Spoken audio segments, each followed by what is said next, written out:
We have a ballroom being built right now. So in about a year and a half, we'll be able to have about, I'd say, 10 times the number.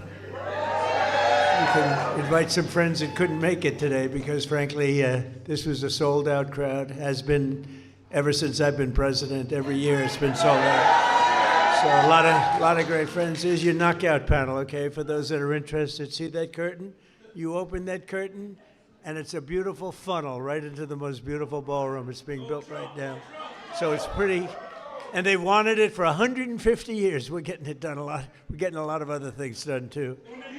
Well, I want to thank you all and welcome you to the White House on this very special occasion. It is indeed. I've been at every one of them, and we celebrate the 100th anniversary of Black History Month. That's a big deal. 100th. Wow. That's sort of special, the 100th. That's about as, like 150 is good, but 200 is better, right? 100 is better.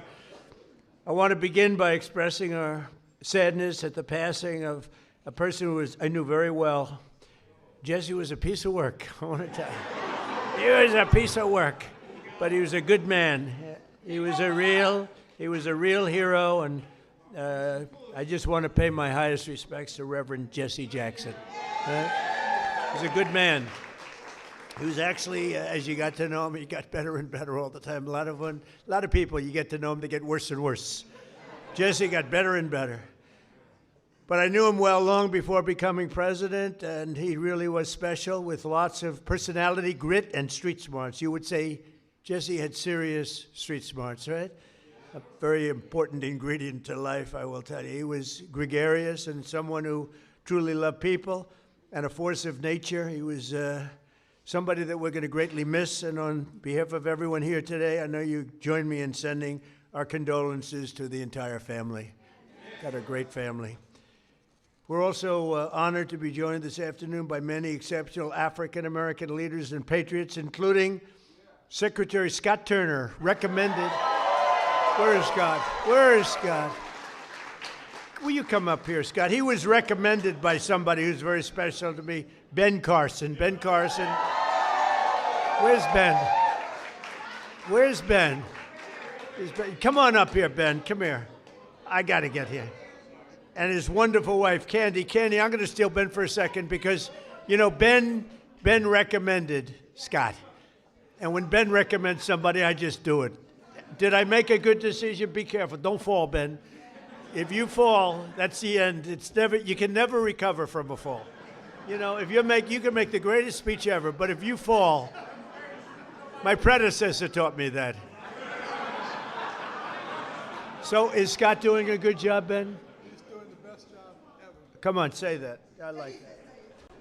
You know, one of the reasons I was so high on Scott Turner is he was really the driving force behind the opportunity zones, which doesn't get nearly the attention that it should, but it was because President Trump realized that the best way to get things done is through public-private partnerships and have everybody with skin in the game, and it is working, as are all the other things that he's been recommending.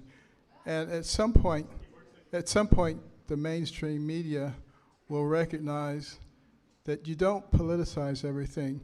You open your eyes and your ears, and you look and you see what works, and you deal with that. But the best thing about Scott, he's got a lot of energy. You know, I'm an old man now. I'll be 75 on my next birthday.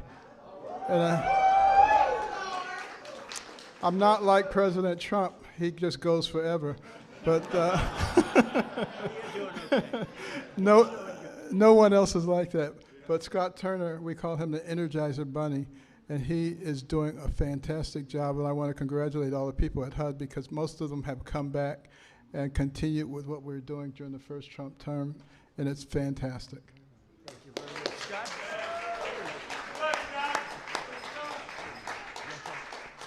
Well, just very briefly, thank you, Mr. President. We are so grateful for your leadership and for your heart for America. And Dr. Carson, who is a tremendous just leader, servant leader, and been a great mentor to me. And, you know, I never thought that I would see the day where I'm standing between the president and Dr. Ben Carson. That's pretty cool. Yeah.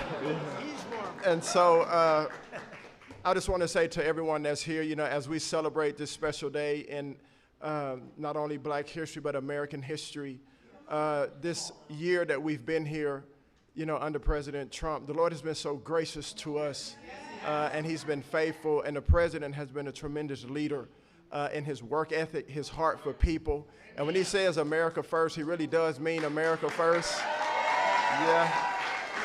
And so, and to be able to stand on the shoulders of Dr. Ben Carson and for the president to trust Dr. Carson at his word is truly humbling for me. And so to stand now as the servant leader and the secretary of HUD, I'm grateful to the Lord. I'm grateful to the president and Dr. Carson. And I promise you we will continue to do good work and to make not just housing affordable and everybody achieve the American dream, but really to bring transformation. And so that those that are in our country who depend on subsidies and this, that, and the other will get off of that and live a life of self-sustainability. So God bless y'all. Thank you, Ben. Thank you. And Ben mentioned opportunity zones. We did that, and I want to thank Tim Scott because he really, it was his baby. That was his baby, and he did a great job with it. We appreciate it. And again, Candy, thank you very much for being here. Special woman. Ben's getting the Presidential Medal of Freedom. That's the biggest, it's the highest award you can have outside of the Congressional Medal of Honor. But it's better because, you know, a lot of people get the Congressional Medal of Honor. They're not around.